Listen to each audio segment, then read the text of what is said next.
حیدرآباد کے نواحی علاقے میں فائرنگ کا واقعہ پیش آیا۔ بتایا جاتا ہے کہ آٹو رنگ روڈ پر شمس آباد تگوڑا کے مقام پر کار میں سوار ایک شخص نے لوری ڈرائیور پر فائرنگ کی، تاہم وہ محفوظ رہ گیا۔ شبہ ہے کہ یہ ڈاکوؤں کے گروہ کا کام ہے۔ بتایا جاتا ہے کہ لوری ڈرائیور پر 2 راؤنڈ فائر کیے گئے۔ پولیس اس پورے معاملے کی چھان بین کر رہی ہے۔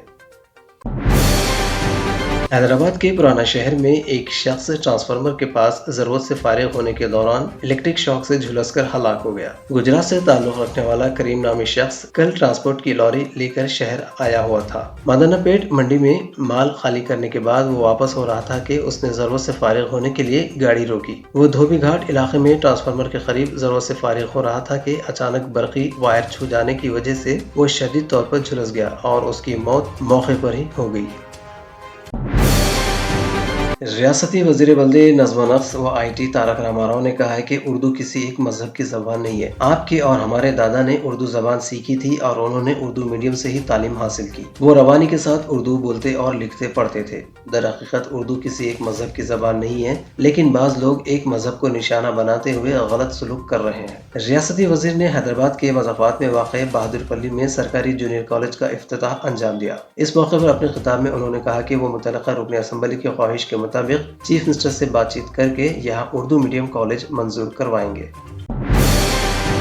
Indo Tibet border police I T B P کی 8ویں بٹالین کے ایک کانسٹیبل نے کل جموں کشمیر کے ادھمپور میں اپنے 3 ساتھیوں کو گولی مار کر زخمی کر دیا اور بعد میں خود کو بھی گولی مار لی، جس سے اس کی موت ہو گئی۔ فورس کے ایک ترجمان نے ہفتے کو بتایا کہ 8ویں بٹالین کے جوان نے پہلے 3 ساتھیوں کو گولی مار کر زخمی کیا اور بعد میں خود کو گولی مار کر ہلاک کر لیا۔ یہ جوان جموں کشمیر میں تعینات ایڈ ہاک بٹالین کی ایک کمپنی کا حصہ تھا جو ریاست میں سیکورٹی سے متعلق ذمہ داری کے لیے تعینات تھا۔ انہوں نے بتایا کہ یہ واقعہ دیویکا گھاٹ کمیونٹی سینٹر ادھمپور میں تقریباً 3:30 بجے پیش آیا۔ بھوپندر سنگھ نام کا یہ جوان آئی ٹی بی پی کی دوسری ایڈ ہاک بٹالین میں تعینات تھا۔ تمام زخمیوں کو اسپتال میں داخل کرایا گیا ہے، جہاں ان کی حالت خطرے سے باہر بتائی جاتی ہے۔ واقعے کی تحقیقات کے لیے کورٹ آف انکوائری کا حکم دے دیا گیا ہے۔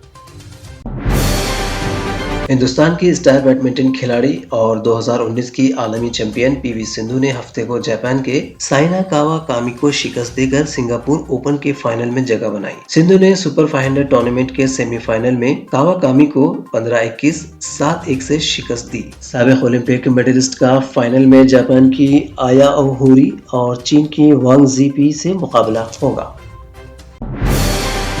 کانگریس نے اتوار کو پارلیمنٹ کے مانسون اجلاس سے ایک دن قبل حکومت کی طرف سے بلائی گئی کل جماعتی میٹنگ میں وزیر اعظم نریندر مودی کی غیر حاضری پر سوال اٹھایا اور پوچھا کہ کیا وزیر اعظم کا رویہ غیر پارلیمانی نہیں تھا۔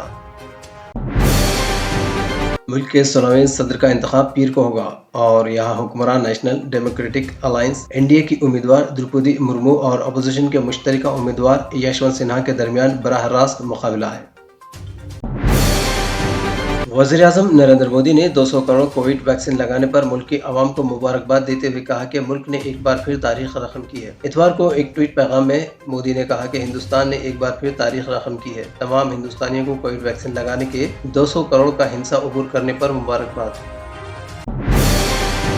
ہندوستان اور چین کے درمیان سینئر فوجی کمانڈروں کی بات چیت کا 16واں دور اتوار کو ہندوستانی سرحد کے اندر مشرقی لداخ کے چشول منڈو میں شروع ہوا۔ اس دوران line of actual control LAC کے ساتھ باقی ماندہ متنازع علاقوں کو حل کرنے کے لیے بات چیت کی جائے گی۔ اس سال 11 مارچ کو ہونے والی بات چیت کے 15ویں دور میں دونوں ممالک نے کوئی خاص پیش رفت کیے بغیر تقریباً 12 گھنٹے تک فوجیوں کو ہٹانے پر بات چیت۔ کانگریس کے سابق صدر راہل گاندھی نے کہا ہے کہ وزیر اعظم نریندر مودی کی قیادت والی مرکزی حکومت نوجوانوں کو بے روزگار کر کے کروڑوں خاندانوں کی امیدوں کو ختم کر رہی ہے اور ملک کے مستقبل کو تباہ کر رہی ہے۔ اٹلی میں ایئر لائن کے کارکنوں کی ہڑتال کی وجہ سے کم از کم 400 ملکی اور بین الاقوامی پروازیں منسوخ کر دی گئی ہیں۔